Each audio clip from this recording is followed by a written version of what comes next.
Queridos, graça e paz da parte do Senhor Jesus Cristo a todos. Eu sou o pastor Altair de Castro. Criei um canal no YouTube para testemunhar o que vivi na minha vida durante 40 anos que sirvo a Deus. Agora, dia 1º de fevereiro, completaram-se 40 anos que eu aceitei a Cristo na cidade natal, onde nasci, Carmo do Paranaíba, Minas Gerais. E dia 1º de abril completaram-se 40 anos em que fui batizado nas águas. E agora eu resolvi criar aqui criaram para mim, eu tenho pouco talento com internet, redes sociais. Criaram para mim esse canal a pedido meu e eu resolvi contar aqui algumas bênçãos, testemunhos, né? Logo eu estarei também cantando alguns louvores. Mas agora eu comecei com a série de testemunhos. Eu contei sobre o pastor perdido na mata, está aí no canal. Eu contei sobre o pastor que quase foi morto por uma serpente venenosa, também está aí no canal.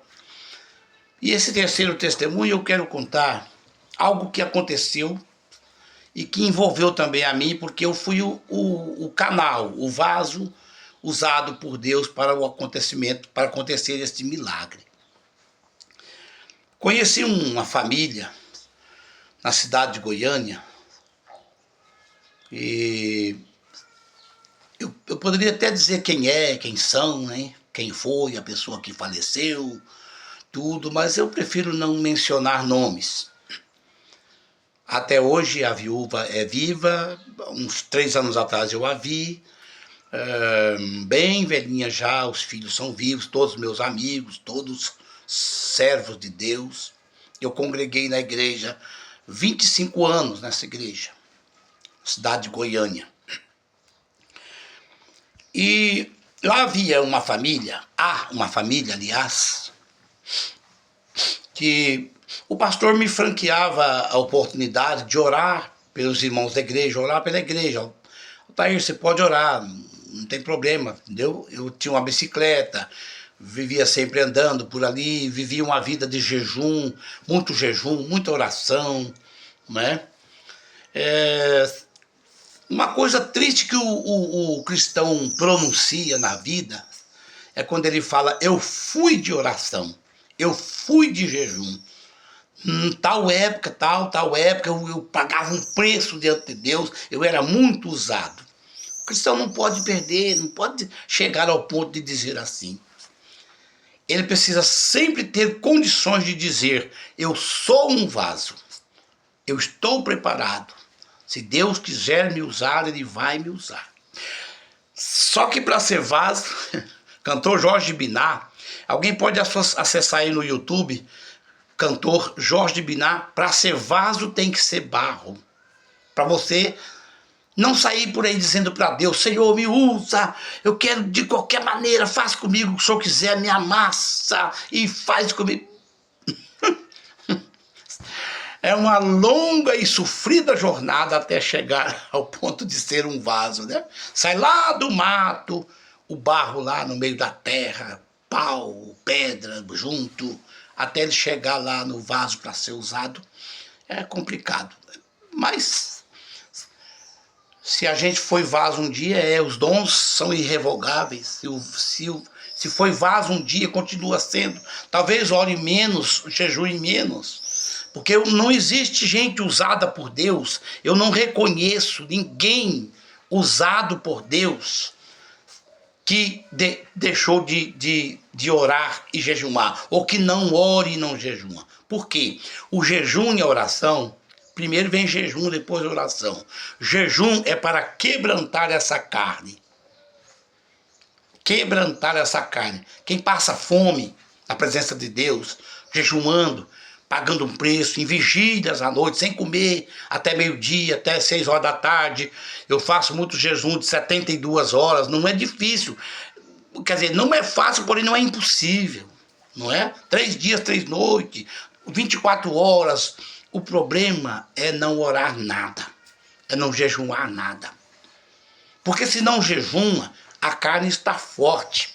Muito arroz, muito feijão, muita carne, né?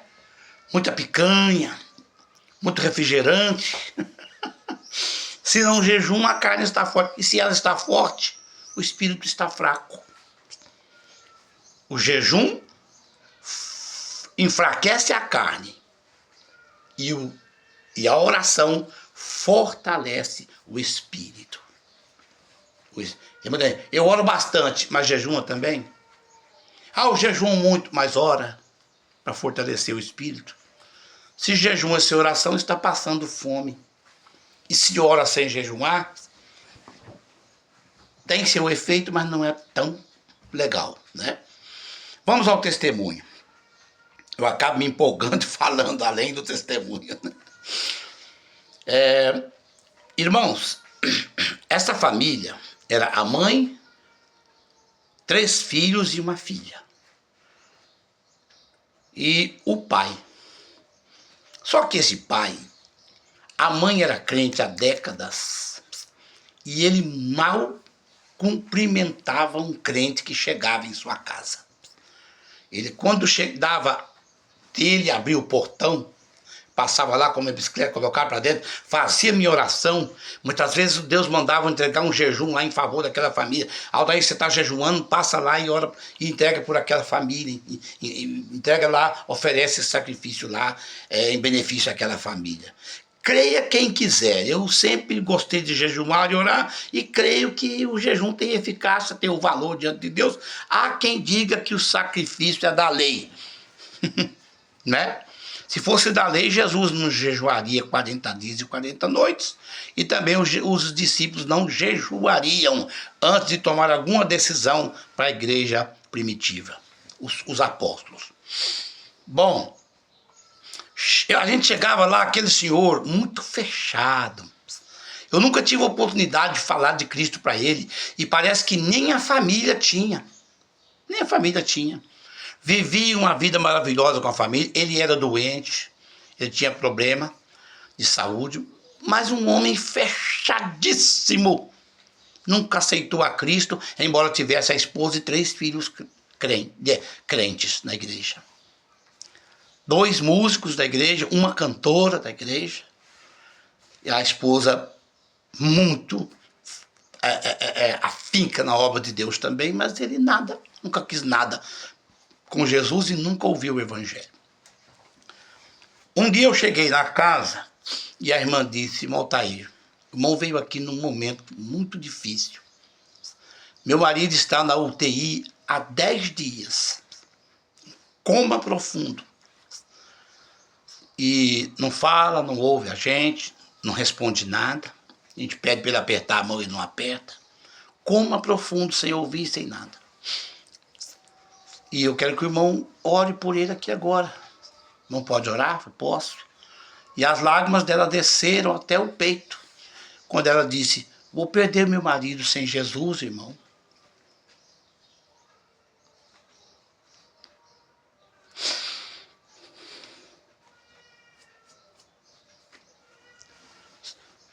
Falei: vamos orar, minha irmã. Só estava ela e eu e a moça dela. Nós demos as mãos na sala e oramos. Após a oração eu disse: irmã, a que horas é a visita do seu, lá no hospital, para o seu marido? Ela disse: 1h da tarde, irmão, todo dia. Eu falei, por exemplo, então agora 1h da tarde a senhora vai lá e faça um apelo para ele. Não, meu irmão, ele está em coma, ele não responde, ele não fala nada. Irmã, vá lá, porque o Senhor vai tirar ele do coma e vai dar para ele a última oportunidade. Quantos apelos a senhora já fez para ele, ele não quis. Hoje ele vai ter a última oportunidade. Vá lá e faça o apelo para ele. Ela ficou assim meio incrédula. A gente tem que compreender, né, irmãos, 10 dias na UTI, como é que alguém fala, vai lá e faz um apelo para ele que ele vai aceitar Jesus. 10 dias em coma sem falar nada, não é? Há pessoas que não creem nem se um anjo descer do céu e falar uma mensagem para ele, né? Zacarias, o pai de João Batista, não acreditou no anjo Gabriel. Gabriel não era nem um serafim, não, não foi Gabriel, foi Miguel. Miguel, né? O anjo Miguel.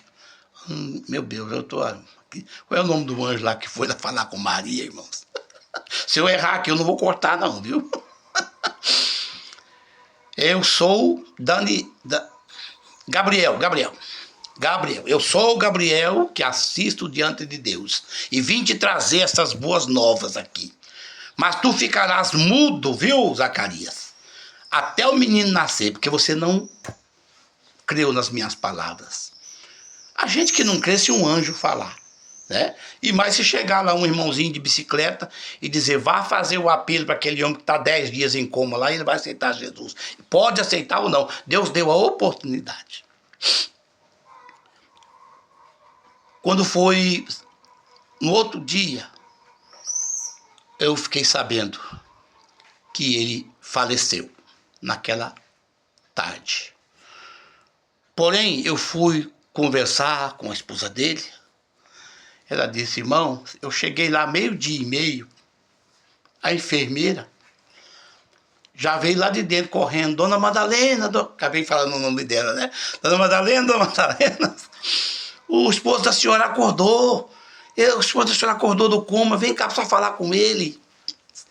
Ela chegou naquele leito, sentou, colocaram uma cadeira para ela lá, e ela conversou com o marido e disse, meu velho, você não quer aceitar Jesus agora? Você não quer aceitar? Ele disse, eu quero, Madalena, eu quero.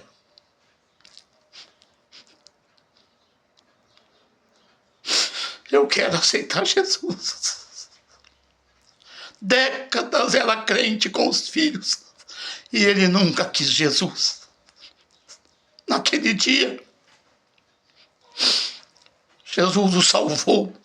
Como dizia o pastor, como diz o pastor Napoleão Falcão, no suar do gongo. No batido do gongo, bem, ele foi salvo antes.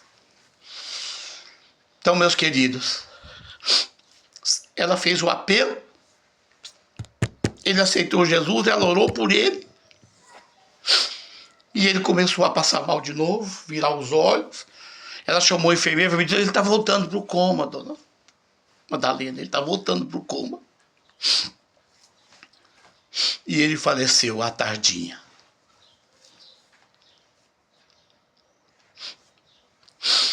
Meus irmãos, eu já vi pregador chegar ao absurdo de dizer que não tem jeito para certas pessoas. Não tem jeito para certas pessoas. Não tem.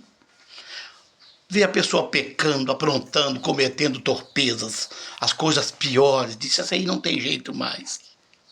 Mas há um versículo na Bíblia, eu conheço bem a Bíblia, mas eu sou aquele pastor que conheço a Bíblia praticamente toda, mas para falar o endereço de onde eu estou falando, para mim é difícil. Me lembrar de onde é, mas está escrito lá.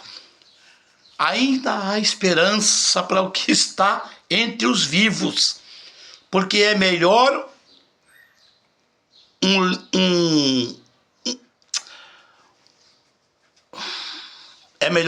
cão vivo do que um leão morto. Olha quanto mais valor tem um leão do que um cachorro, vira-lata. Mas se o vira-lata estiver vivo, ele te livra de um ataque de outro cachorro, ele livra você. E o leão é todo poderoso, é o rei, mas está morto. Ainda há esperança para o que está entre os vivos. Um político corrupto, um ladrão, um traficante, um condenado, seja quem for, nós não temos o direito de amaldiçoar. A coisa mais horrível que eu conheço que alguém pode dizer sobre o seu próximo é sem futuro, Tá aí um sem futuro. Olha aí um sem futuro. Quem sabe que se ele é sem futuro ou não é Deus. Deus o salva na última hora e você pode ir para o inferno, ou eu posso ir para o inferno, porque amaldiçoamos chamando de sem futuro. Quem não tem futuro, que não tinha, foi Judas Iscariotes, que nasceu para a perdição. O restante todo, os 8 bilhões de habitantes do planeta estão aí, e a porta está aberta, se quiser entrar, entra quem quiser. Não há homem perdido. Há homem perdido, sim, mas não há homem condenado à perdição. Eu não ponho isso na minha cabeça. Não ponho isso na minha cabeça. Ainda há esperança para quem está entre os vivos. Se houver arrependimento e conversão e abandono do pecado, ainda há solução. Deus salva na última hora. Deus salva no último instante. Também não devemos nos esquecer que a salvação está garantida para quem está vivo. Porém, se morreu no pecado, deixou passar o último suspiro, a última oportunidade, também não tem. Não tem salvação. Não teve. É muito fácil a gente descobrir quem foi para o céu e quem não foi. Ah, ninguém pode dizer quem foi e quem não foi para o céu. Posso. Estava ali assaltando um banco, a polícia chegou, trocando tiro com a polícia, morreu ali no tráfico, morreu na prática do pecado. Não há salvação. Há, se houver arrependimento, até o último momento, enquanto está respirando a salvação. Aquele homem nunca ouviu o evangelho, nunca. Agora, a parte mais legal, um pouco engraçada desses testemunhos, é que eu conversando décadas depois com o filho dele, contando isso pro filho dele, lembrando desse milagre, ele falou assim: Altair, engraçado que o meu pai, ele mesmo foi para o hospital buscar atendimento. Quando ele entrou lá para a UTI, ele mesmo foi buscar. Quando perguntaram a religião dele lá no balcão, ele disse: protestante. Eu nunca tinha aceitado Jesus. É protestante. Quem sabe ele já era cristão, já tinha aceitado, né, do coração. Mas a esposa dele estava chorando porque ia perder sem Jesus. Ainda há esperança para mim, para você. Nós estamos vivos. O nosso Deus salva. Estou fazendo o maior esforço aqui para publicar esses testemunhos, porque eu sou desanimado com a internet. Mas quem sabe vai edificar alguém. E a única coisa que eu peço, meus irmãos, não fica só curtindo, vendo e curtindo, não.